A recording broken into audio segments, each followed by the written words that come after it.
Dear student, physics time के YouTube channel पर आप सबका स्वागत है। और मैं अंजन कुमार प्रजापति आपको इलेक्ट्रोस्टैटिक्स का न्यूमेरिकल जो इंटेंसिटी ऑफ इलेक्ट्रिक फील्ड पर बेस्ड है के लिए अवेलेबल हूँ। चलो स्टार्ट करते हैं न्यूमेरिकल को। टू चार्जेस Q1, जो Q1 की वैल्यू है वो कितनी है, तो Q1 की वैल्यू है 20 × 10⁻⁻6 कूलम, और जो Q2 है उसकी वैल्यू है -20 × 10⁻⁻6 कूलम। दो चार्जेस। तो अगर और कह रहा है कि are placed 20 centimetre apart, diagram बनाकर हमने यहाँ पर दिखा दिया है। 20 सेंटीमीटर पर ये दोनों पॉइंट चार्ज इस्टेब्लिश किए गए हैं, ए और बी पॉइंट पर। कह रहा है एक अनदर पॉइंट है सी, जो कि इनकी ज्वाइनिंग लाइन ज्वाइन कर रहे हैं उससे थोड़ा सा एंगल पर है, और ये इक्वेटोरियल एंगल है। इक्वेटोरियल एंगल का मतलब है कि ये भी 60 होगा और ये भी 60 होगा और ये भी 60 होगा। इक्वेटोरियल का यही मतलब है।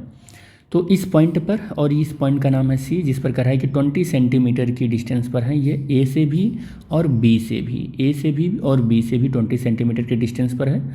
तो कह रहा है कि आप क्या फाइंड करो, intensity of electric field find करना है आपको। चलो, तो अगर मैं ए की वजह से सी पर इंटेंसिटी ऑफ इलेक्ट्रिक फील्ड देखूं तो ये प्लस चार्ज है, तो इसकी वजह से इंटेंसिटी ऑफ इलेक्ट्रिक फील्ड कुछ इस डायरेक्शन में ऐसे जाने वाला है, और ये डायरेक्शन है ए से सी की ओर ऐसे जाएगा। और ये माइनस चार्ज की वजह से अगर इंटेंसिटी ऑफ इलेक्ट्रिक फील्ड अगर मैं देखूँ तो यहाँ पर इसको अगर मैं देखूँ तो ये कुछ ऐसे, इसको रेड कलर से बना लेता हूँ, ये ठीक है, कुछ ऐसे होगा। और इंटेंसिटी ऑफ इलेक्ट्रिक फील्ड अगर मैं बी की वजह से देखूं तो इंटेंसिटी ऑफ इलेक्ट्रिक फील्ड ये कुछ ऐसे आएगा, ये कुछ ऐसे आएगा, इधर की डायरेक्शन में आएगा, ये इधर की डायरेक्शन में आएगा। ये कौन है, ई से ये आ जाएगा, सी भी आ जाएगा, सी भी आ जाएगा, ठीक है। और ये 60 है, ये भी 60 है, और इनका देख लो आप, इनको रिजॉल्व करोगे तो कुछ निकल कर आएगा आपको मामला। क्या निकल कर आएगा कि ये आपका एक्स एक्सिस है, ये आपका एक्स एक्सिस है, और ये आपका क्या है, वाई एक्सिस है। इनको रिजॉल्व कर लो एक्स और वाई एक्सिस के अंदर, ठीक है। और ये आपका कौन सा डायरेक्शन है, ये आपका वाई डैश एक्सिस है। ये कौन सा है, वाई डैश एक्सिस है, ये वाई है, और ये एक्स है, तो ये क्या बनेगा, एक्स डैश एक्सिस बनेगा। हालांकि एक्सिस बनानी ज़रूरी नहीं है, लेकिन बता दे रहा हूँ कि कैसे आप कर रहे हो। जब आप यहाँ पर ये 60 है, ये सारा 60 है, तो आप ये देखोगे कि यहाँ पर जो ये एंगल है, ये एंगल भी क्या हो जाएगा, 60 हो जाएगा। ये एंगल 60 हो जाएगा, और ये एंगल भी 60 ही हो जाएगा, ठीक है। ये एंगल भी देखो, ये 60 है तो ये 60 हो जाएगा, ये एंगल, ये 60 है तो ये एंगल 60 हो जाएगा। तो जब आप रिजॉल्व करोगे, ब्लू कलर वाले को रिजॉल्व करो, EC को रिजॉल्व करोगे, तो इधर कितना आ जाएगा, इधर आ जाएगा E और CB, ये आ जाएगा, और cos 60 डिग्री आ जाएगा। इधर रिजॉल्व करोगे इसको, इधर इसको रिजॉल्व करोगे तो ECB और कितना आ जाएगा, sin 60 डिग्री आ जाएगा। अब रेड कलर से, रेड कलर वाले को रिजॉल्व करो तो इधर कितना आ जाएगा, ये इधर आ जाएगा EAC और cos 60 डिग्री आ जाएगा। और इधर कितना आ जाएगा, ये आ जाएगा EAC और sin 60 डिग्री आ जाएगा। आपने रिजॉल्व कर लिया इसको, और रिजॉल्व करके देख रहे हो आप। तो अब आप देख रहे हो कि वाई एक्सिस में हमारा कितना है हमारा EAC और sin 60 डिग्री है, ठीक है। और आप देख रहे हो कि वाई डैश में कौन कितना है, तो वाई डैश में मैं यहाँ पर, ये वाई डैश में हमारा ये है, ब्लू कलर का है, और ये है ECB, और ये कितना है, साइन वेक्टर हटा दो, E sin 60 डिग्री है, ठीक है। और फिर ब्लू कलर का इधर कितना आ रहा है, तो इधर आ रहा है ब्लू कलर का, थोड़ा सा यहाँ तक बना देता हूँ, ये कितना आ रहा है ECB, ये आ रहा है cos 60 डिग्री आ रहा है। और अब रेड कलर वाला इधर कितना आ रहा है, तो रेड कलर वाला आ रहा है E और AC और cos 60 डिग्री आ रहा है। तो हम ये देख रहे हैं कि इस डायरेक्शन में तो सही है, इस डायरेक्शन में हमको नेट निकालने की ज़रूरत है।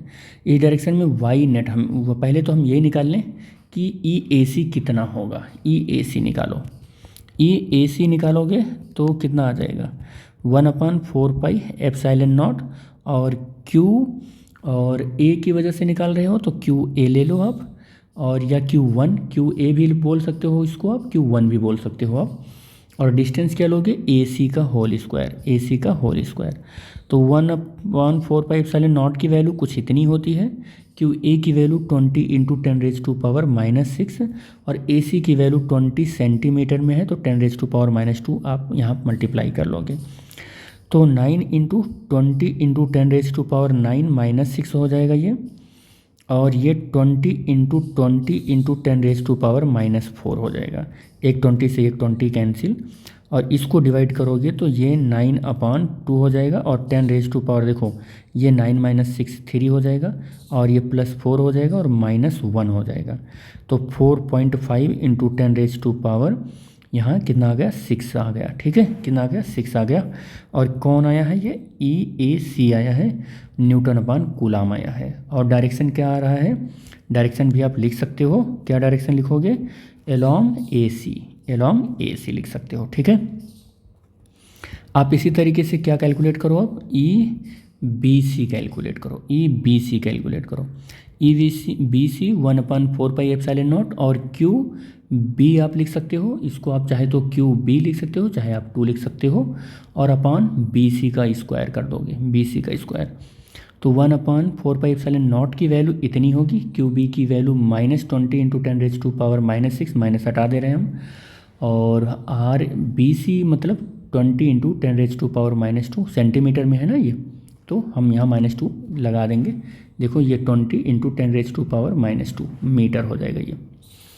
तो 9 × 20 और 9 × 10 और 10⁻9 और -6 हो जाएगा, और 20 × 20 × 10⁻2, 20 से 20 कैंसिल, 9 × 9/2, या मैं डायरेक्ट लिख ही देता हूँ। तो कितना आ जाएगा, 4.5 × 10⁻6 N/कूलाम। और डायरेक्शन किधर आएगा, तो along CB आ जाएगा, CB आ जाएगा। तो दोनों हम देख रहे हैं कि EAC इक्वल किसके हैं, EBC के इक्वल हैं, BC के इक्वल हैं। तो अब आप क्या देख रहे हो कि अगर आप वेक्टर EAC EBC के इक्वल है, तो EAC और sin 60 ये इक्वल किसके हो जाएंगे, CB हो जाएगा, C से B हो रहा है, हाँ C से B हो रहा है, BC नहीं होगा, CB होगा ये, CB होगा ये, CB।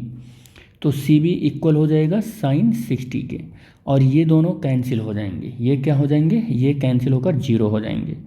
तो ये 0 हो जाएंगे, यानी इसका इफेक्ट इस पर बिल्कुल पड़ रहा है, लेकिन equal but opposite, they are cancelling to each other, दोनों कैंसिल हो जाएंगे। यानी कि यहाँ सिस्टम में ई नेट अगर कैलकुलेट होगा, तो केवल कितना कैलकुलेट होगा, EAC और cos 60 और प्लस EBC नहीं, CB और cos 60, यही होगा नेट, यही नेट होगा।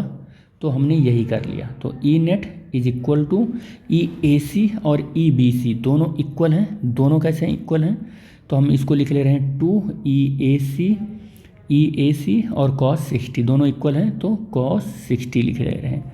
अब यहाँ से 2 और कोई भी एक वैल्यू रखो, 4.5 × 10⁻6 और cos 60 की वैल्यू √1/2 cos 60 की वैल्यू 1/2। तो सॉल्व कर लो इसको, तो ये 9 हो जाएगा, और 1/2 × 10⁻6 फिर से 4.5 × 10⁻6 N/कूलाम आ जाएगा। डायरेक्शन बता दो, तो डायरेक्शन किधर हो जाएगा, डायरेक्शन की अगर बात करें तो देखो डायरेक्शन किधर होगा, तो नेट डायरेक्शन E इंटेंसिटी का डायरेक्शन इधर ही तो जा रहा है, तो E नेट का डायरेक्शन किधर हो जाएगा, A to B हो जाएगा। कितना हो जाएगा, A to B हो जाएगा। अब यहाँ पर अगर बहुत शार्पली अगर आप समझना चाह रहे हो कि AB कौन सा डायरेक्शन को रिप्रेजेंट करेगा कंपोनेंट के हिसाब से लें, तो नेट इलेक्ट्रिक फील्ड यही होगा हमारा, यही direction of net electric field हो जाएगा। तो C और इसको कोई नाम दे दो, इसको नाम दे देते हैं M, तो डायरेक्शन क्या हो जाएगा, CM। नेट इलेक्ट्रिक फील्ड का डायरेक्शन क्या हो जाएगा, along CM। तो नेट इलेक्ट्रिक फील्ड का डायरेक्शन along CM हो जाएगा। तो ये न्यूमेरिकल सॉल्व हुआ बेटे। मिलेंगे हम लोग नेक्स्ट टॉपिक के साथ, जो कि है electrostatic potential. Thanks for watching the video. Thank you बेटा।